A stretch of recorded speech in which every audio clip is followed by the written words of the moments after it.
Buenos días, chiquillos. Hola, hola. Buenos días.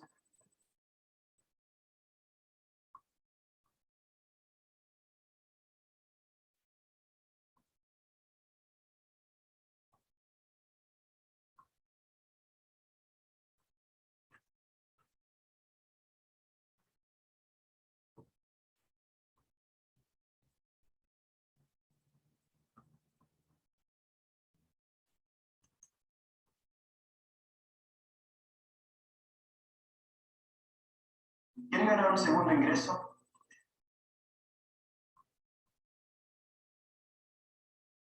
Partimos al tiro, jóvenes. Un segundo para que ingresen todos. La antigua Grecia es junto con el cristianismo.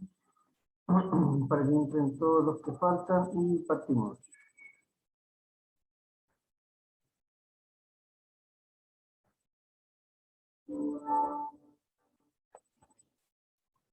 ¿Dónde está? ¿Dónde está la cámara? Ahí está la cámara. Ya. ¿Cómo están, chiquillos? Buenos días. ¿Cómo se encuentran? Bien, buenos días, profe.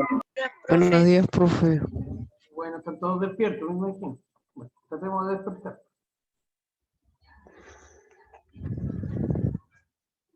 Nos vemos al tiro.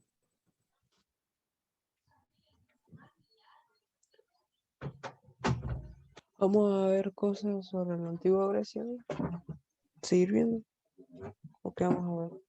Ya, chiquillos, mira, para comenzar vamos a ver, estábamos viendo lo que es la conformación de la antigua Grecia, lo que es Atenas.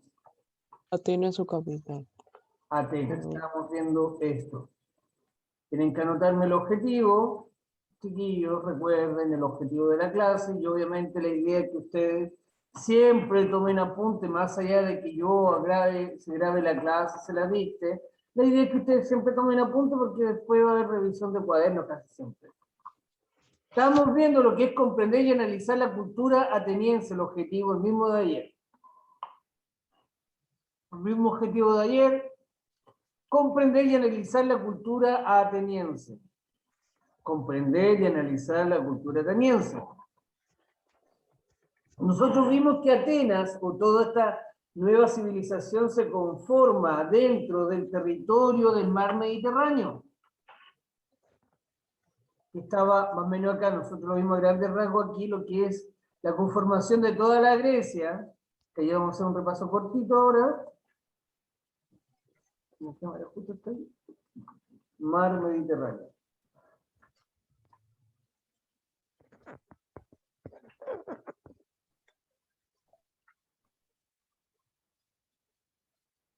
Aprovechando un poquito de lo que es en internet, aquí como dice Mar Mediterráneo, y vamos a ver el mapa.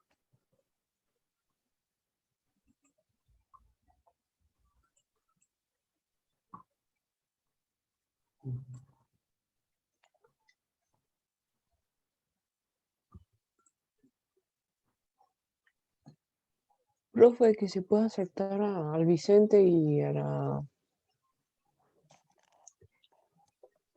a la Isidora, a la... Sí, Ahí no vamos, sé, profe. todos. Se ponen nombres raros en WhatsApp.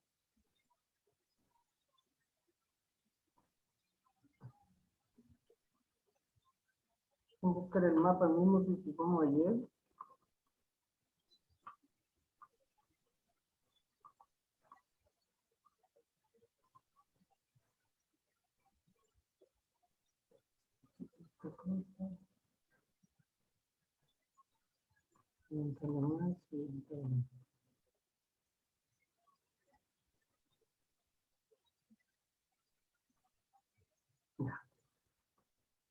Lo que vimos el día de ayer, lo que era el mar Mediterráneo, fue ver se dejó de compartir.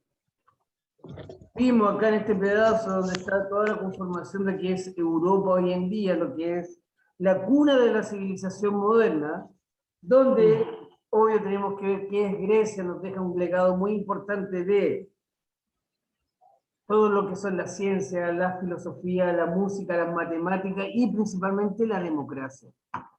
Vimos también en qué periodo ¿En qué se dividió este tema de acá? Como hemos bien dicho, ¿en qué se dividió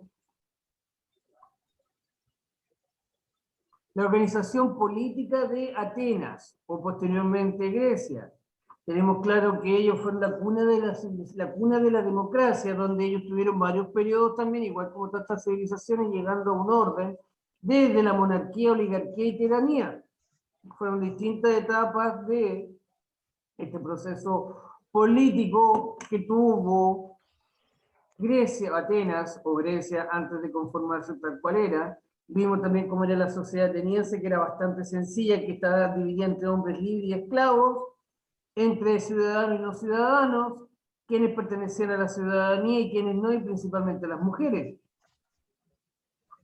Vimos la gran diferencia que había entre una y otra, que las mujeres en Atenas o en la antigua Grecia solamente cumplían un rol de madre y de cuidadora de los niños, siendo que en Esparta era todo lo contrario, en el sentido que las mujeres lo único que no participaban era en la guerra, pero en todo lo demás sí. Y acá tenemos la diferencia, entre comillas, la educación que tenía tanto Esparta como Atenas. Hay que recordar que Grecia, como mismo yo le decía, el ideal educativo tenía que alcanzar el equilibrio intelectual, y tanto intelectual como físico.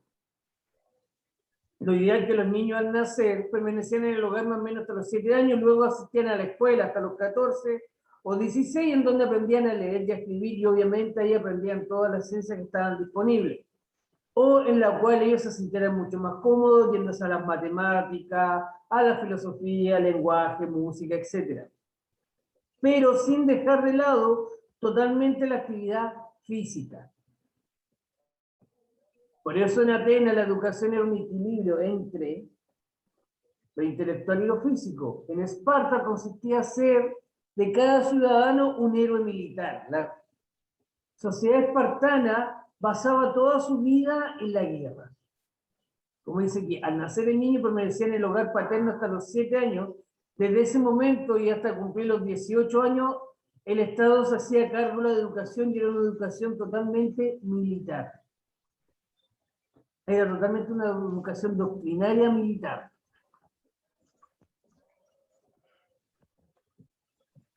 Diferencia grande lo que tenemos entre Atenas y Esparta. Atenas tenía una democracia, vivía en una sociedad democrática, desarrolló la cultura de las artes, se fomentó la libertad individual. En Esparta, cuando dice aristocracia militar, significa que la nobleza o la aristocracia, las familias más antiguas de Esparta, dominaban entre ellos toda esta sociedad de una forma bastante militarizada, dictatorial. Tenemos, como dice acá, una sociedad militarista, o sea, una sociedad con grados y rangos. No se fomenta para nada la cultura ni las artes, a diferencia de lo que era Grecia, y no hay libertad individual porque es una sociedad militar en la cual está jerarquizada. Entonces esas son como las grandes diferencias entre uno y otro. La estamos viendo, o sea, súper grandes rasgos, porque esto más o menos, nosotros ya lo vimos, y aquí quiero que veamos una cosa que les tengo, no, este no, este de acá. Vamos a ir analizando entre todos el video y después vamos a ver la actividad.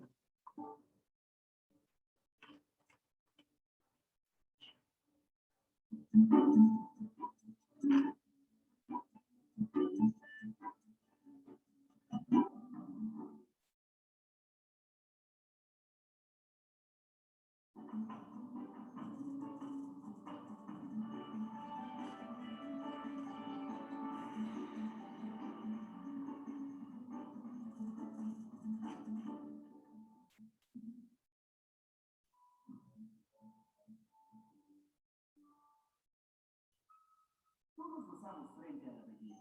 Pero, ¿qué es la belleza?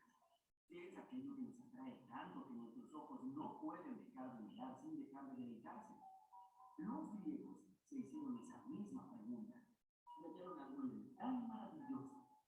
Si el ser humano era el único ser capaz de apreciar la belleza, y a su vez el único ser capaz de producirla, entonces la belleza se encontraba en él mismo, en el hombre. Ahora bien, generar belleza, entonces también debería ser capaz de cultivar la virtud. La virtud es una capacidad especial que solo tiene el hombre y que consiste en alcanzar la perfección en cada aspecto de nuestra vida. Estas dos cualidades, belleza y virtud, eran para los griegos mucho más importantes que la acumulación de riquezas en oro y plata, o que la construcción de ostentosos monumentos. Así fue que este grupo de hombres que vivían alrededor del mar Egeo, 6 siglos antes de Cristo, comenzaron a dar forma a ideas simples y elementales, pero a la vez sabias y profundas, que cambiaron para siempre.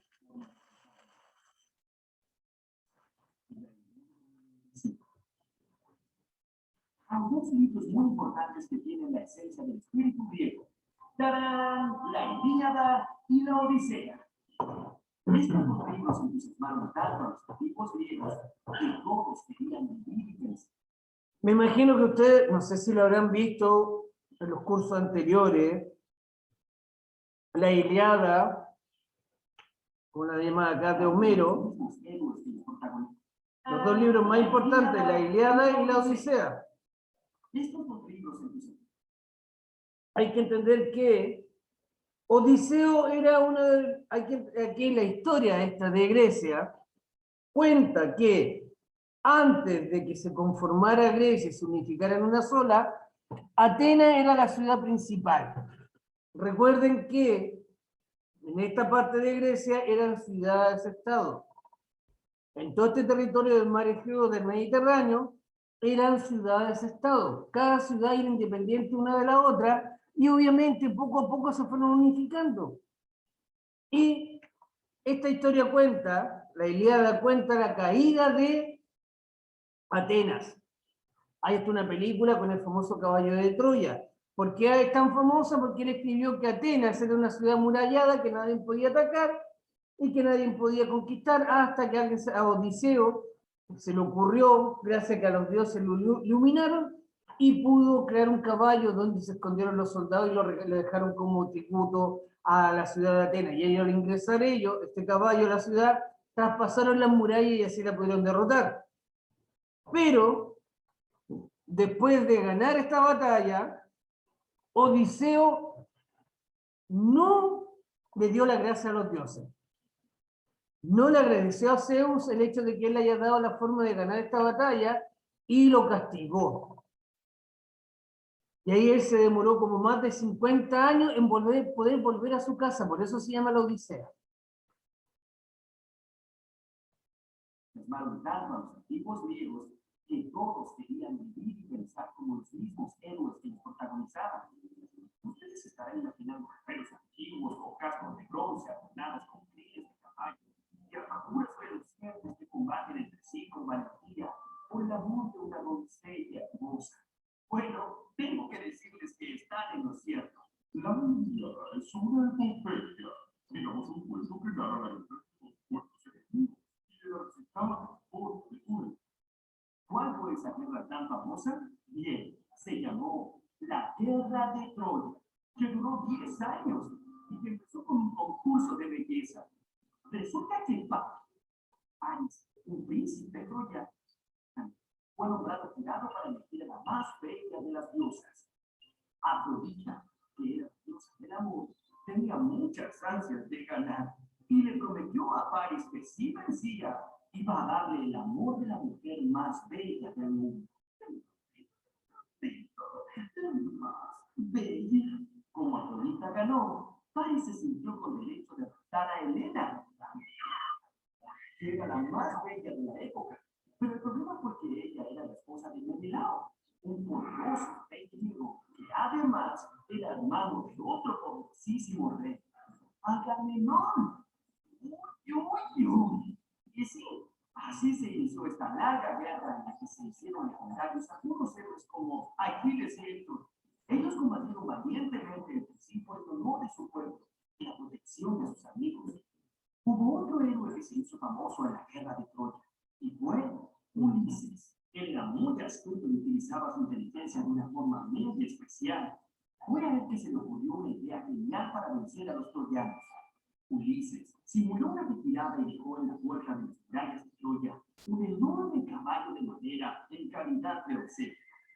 Los inocentes troyanos ingresaron el gran caballo de madera al interior de la ciudad, y cuando se hizo de noche, los soldados griegos escondidos salieron del caballo y tomaron a Troya por sorpresa. Así culminó esta guerra. Todo gracias a este astuto engaño de Ulises que le dio la victoria a los griegos. Pero aquí, donde termina la guerra de Troya, comienza otra historia, la Odisea. Este millonario de las aventuras de Ulises que demoró 10 años en poder regresar a su padre. Ulises tuvo que sortear increíbles aventuras contra monstruos, sirenas enamoradizas, gigantes de un solo ojo, malvadas y muchas otras peripecias más. La pregunta que hasta ahora nos hacemos es, ¿quién fue el autor de estos famosos poemas que son la base de toda la literatura occidental? Pues sí. La pregunta, chiquillos, más o menos, puede que a lo mejor la sepan, a lo mejor no, pero ¿quién escribió la Odisea?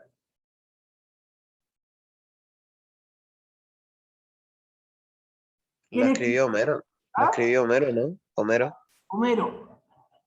Por eso el personaje bien famoso de Los Simpsons es Homero. Homero es el primer escritor, entre comillas, como que escribió un bestseller, se le podría decir, escribió un libro famoso para la época que todo el mundo leía. Es Homero. Fueron narrados por la misma persona, Homero, un poeta ciego. Sin embargo, es muy poco lo que se sabe acerca de este misterioso profesor que vivió miles de años antes de Cristo. Atenas. A diferencia de Egipto y de Persia, Grecia no fue un imperio. Es decir, los griegos no tenían una ciudad capital donde se concentraran las riquezas del pueblo. Lo que se conoce hoy como la cultura griega es la suma de muchísimos pueblos y ciudades que eran totalmente independientes unas de otras. Cada ciudad o polis tenía su propio gobierno y en la mayoría de ellas se respetaba a cada ciudadano por igual. Hubo miles de polis desparramadas por las costas de todo el mar Mediterráneo, pero si realmente querías estar en cresta de la ola, allá por el siglo V a.C., sin duda debías darte una vuelta por Atenas. Esta ciudad fue una de las más importantes y es hoy el símbolo de la cultura griega. La Acrópolis era el lugar donde se construyeron los edificios más importantes. Allí podrán ver el imponente Partenón, uno de los templos más admirables de la Grecia clásica, destinado a honrar a Palas Atenea, que era la diosa protectora de Atenas y cuyas virtudes eran la inteligencia y la sabiduría. Este monumento fue construido como parte de un gran proyecto de Pericles. Sí, yo, Pericles, el más grande gobernador que tuvo la antigua Atenas. A Pericles se le ocurrió que la mejor manera de entrar a Palas Atenea era hacer de Atenas el lugar ideal para la convivencia de filósofos, artistas y científicos de la época. Y así fue como sabios filósofos como Sócrates, Platón y Aristóteles pudieron debatir sus ideas libres. Tienen que considerar, chiquillos, que nosotros el año pasado vimos más o menos la creación de lo que es Grecia y Atenas, o sea, toda la conformación de estas grandes ciudades-estado y la más famosa y la más importante que era Atenas. También vimos la mitología griega, donde bueno, en un par de estos días vamos a ver cómo ellos conforman esta mitología, cómo conforman o ven la creación del universo a través de sus dioses. Cada ciudad-estado tenía su propio dios que lo defendía. Y acá tenemos los tres principales, obviamente hay muchos más, pero los más conocidos y los más estudiados son Sócrates, Platón y Aristóteles. Posteriormente, cuando ustedes ya pasen a la enseñanza media, van a tener que leer a Platón principalmente, dentro de sus teorías filosóficas, que imagínense, hasta el día de hoy todavía las seguimos leyendo. La importancia que tuvo, como dijo esta civilización, más allá de ser un gran imperio, es el legado intelectual que nos dejan hasta el día de hoy. Libremente por las calles atenienses. Atenas fue el primer lugar del universo donde se comenzó a moldear la idea de una democracia, que significa gobierno del pueblo. La idea de los atenienses era crear un gobierno en el que todos los ciudadanos libres participaran de las decisiones y cada hombre es capaz de generar la virtud, entonces cualquier hombre tiene dentro suyo todo el poder necesario para gobernar. ¿No es cierto? De hecho, hoy todos los ciudadanos participan de las decisiones a través de su voto. Y a eso lo seguimos llamando democracia. La gran diferencia que tenemos, chiquillos, nosotros hoy en día con la democracia, aparte que nosotros también lo vimos el año pasado, el tema de la ciudadanía, Gobierno cuando del es el pueblo. gobierno La del idea pueblo, de los atenienses era crear un gobierno en el ciudadanos, porque el hombre tiene dentro suyo todo el poder necesario para gobernar. ¿No es cierto? De hecho, hoy todos los ciudadanos participan de las decisiones a través. recuerden que en Chile, dentro de la Constitución, para ser ciudadano tenemos que tener 18 años. No haber tenido ninguna pena aflictiva o pena de cárcel, porque nos permita participar en este proceso político de gobierno, y haber nacido libre dentro del territorio chileno, de padre y madre chilena o chileno. Y hoy en día la gran diferencia de la democracia ateniense a la nuestra es que acá cualquier persona mayor de 18 años puede participar en la política, puede votar. Ya no solamente votan los hombres, ahora votan todos en general. De su voto. Y a eso lo seguimos llamando democracia. Esparta. En la península del Peloponeso vivían los espartanos, un pueblo de guerreros que consagraron su vida al arte de la guerra y cuya mayor virtud era la valentía. Si eras espartano, tu preparación para la guerra comenzaba muy temprano en la vida. Para empezar, por ley, los espartanos debían ser fuertes y saludables. Es decir, que si algún nacía con algún defecto físico, era arrojado desde el monte y dejado merced de las fieras. Ahora bien, si tenías la suerte de ser sano, empezabas desde muy joven la escuela para el combate.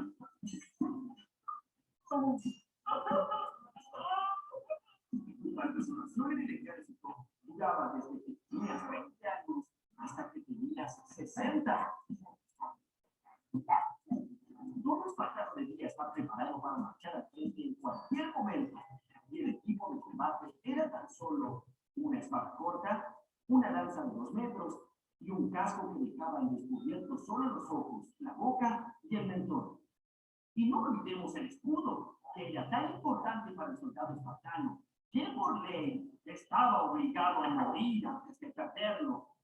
A veces un poco exagerado. Los espartanos hemos pasado a la historia como un símbolo de valentía y existen muchas historias que lo demuestran. Por ejemplo, durante las guerras médicas, en el 480 a.C., un inmenso ejército del imperio persa quiso invadir las ciudades griegas con el fin de desterrarlas del planeta. Allí, tan solo 300 espartanos al mando del rey Leónidas hicieron frente a miles de soldados persas. A pesar de su abrumadora desventaja, estos 300 valientes espartanos lograron explorar el avance del enemigo y así dar tiempo para que el resto de los griegos organizaran su resistencia. Ninguno de estos espartanos sobrevivió a este combate, pero se alcanzó el objetivo y los persas fueron finalmente derrotados. Si se dan cuenta, chicos, hay varias películas dentro de lo que es la mitología y la literatura griega y también espartana. Recuerden que hay una película que habla que se llama 300. Hay... Espéreme, profe. ¿Dígame? En esa guerra, ¿Esparta se hizo aliado de Grecia o los dos Pasa que pelearon por Grecia? Todas estas eran ciudades-estado independientes, todas pertenecían a Grecia. Ah, Todo esto era Grecia, todo esto era el territorio griego, pero cada ciudad era independiente una de otra. Cada ciudad era una ciudad-estado. Cada ciudad, Esparta, Atenas, Persópolis, cada ciudad era una ciudad independiente a la otra, tenían su propio gobierno, pero cuando ocurrían estos grandes casos, cuando se ocurrió las guerras médicas, donde Persia quiso invadir todo el territorio griego, cada ciudad-estado se unificó. Por eso ellos tenían un sistema democrático en el cual cada ciudad-estado escogía un representante, después se juntaban en Atenas, la ciudad principal, a debatir lo mejor, o sea, a debatir y a discutir lo mejor para el territorio. Es lo mismo que nosotros podemos contemplar hoy en día en Chile. Si Chile hubiera sido como Grecia, Santiago es la región, Santiago es la principal región que es la metropolitana, pero tenemos Arica, Parinacota, Tarapacá, Antofagasta, Iquique, La Serena, Coquimbo, Talca, Rancagua, Concepción, Los Ángeles. Cada una envía un representante en la ciudad para decidir lo mejor para el territorio, y aquí era lo mismo. Por eso la Grecia o la antigua Atenas es la cuna de la democracia, porque cada ciudad, Esparta mandaba un representante a Atenas, la otra ciudad de al lado mandaba otro representante, y entre todos se ponían de acuerdo para ver qué hacían. No era que una ciudad mandara sobre la otra, sino que todas eran independientes y todas se juntaban a decidir lo mejor. Por eso, vuelvo a reiterar, es la cuna de la democracia. ¿Se imaginan el lugar que ocupaba el arte en la vida de los griegos? ¡Claro! Acertada. Ellos amaban la belleza y por eso buscaban la clase de ella. ¡Ay! Se volvieron unos magníficos artesanos y constructores que crearon obras fabulosas que hasta hoy admiramos. Tal es así que el arte de los griegos se ha llamado arte clásico. Es que esta forma de expresar la belleza ha sido tomada como fuente de inspiración por muchísimos hombres a lo largo de la historia. Primero, por los romanos, luego por los artistas del Renacimiento. ¿Recuerdan a Leonardo da Vinci? Ajá. Oigan, sabía. Y más tarde, por todos los que vivimos después, que hemos sido influenciados por estos encantadores artistas que vivieron siglos antes de Cristo.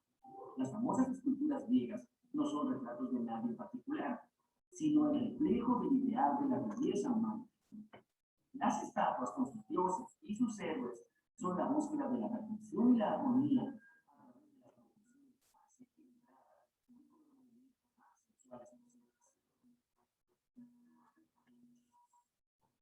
Juegos Olímpicos. Las Olimpiadas eran una gran celebración que reunía a representantes de todas las ciudades griegas. Si se dan cuenta en la imagen, y si se dan cuenta en lo que dice acá, las Olimpiadas nacen en la antigua Atenas o en el antiguo territorio griego. Desde acá viene esta competencia, de donde venían personas de distintos lugares, distintas ciudades a competir, obviamente, en distintas ramas, para ver quién era el mejor. Dígame.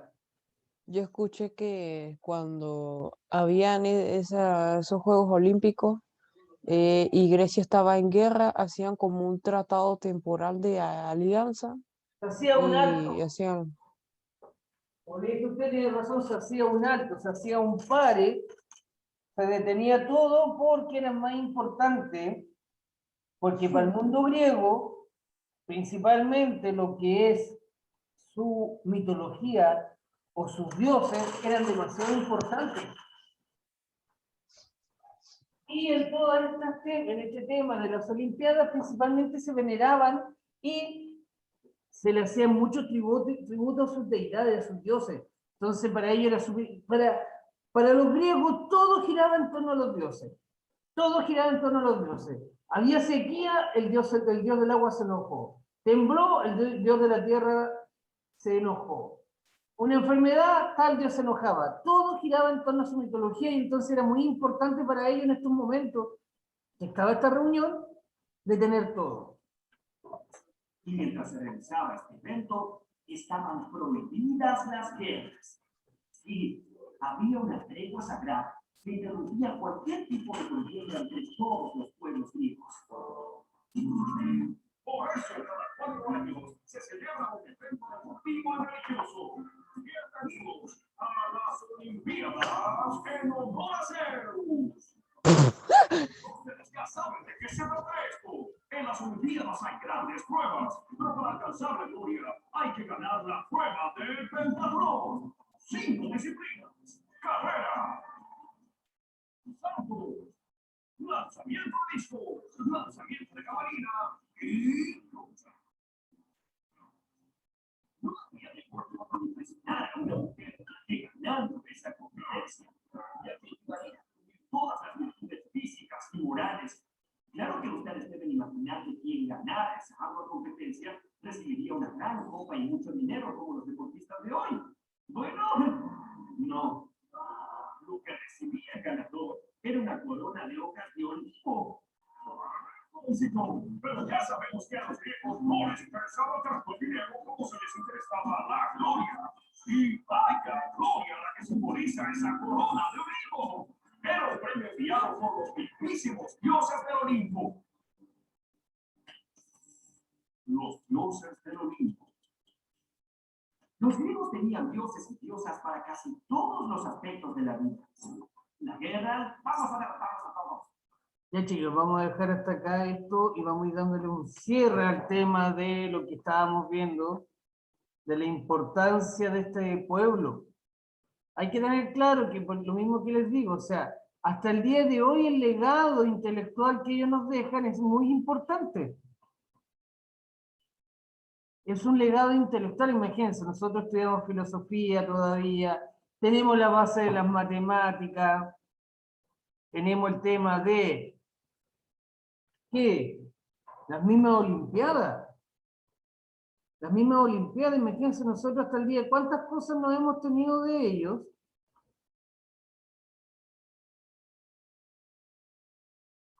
¿Cuántas cosas no tenemos de ellos de este legado? Por lo mismo que vimos nosotros, lo que es el...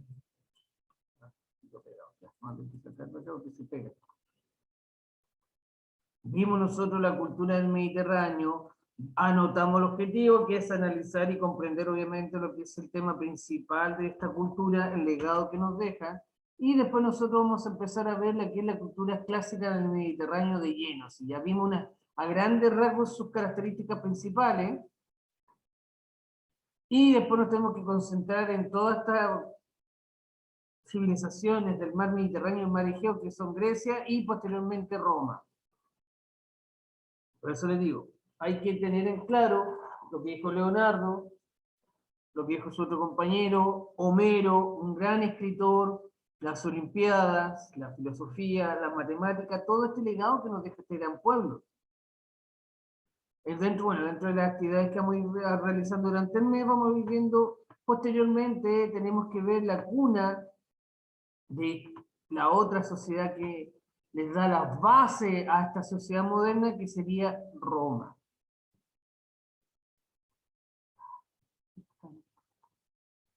¿Alguien quiere entrar?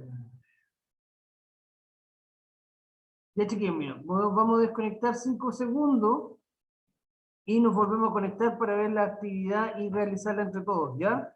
Así que yo salgo y entro al tiro. Denme un segundo y voy a salir y vuelvo a ingresar. Así que no se vayan.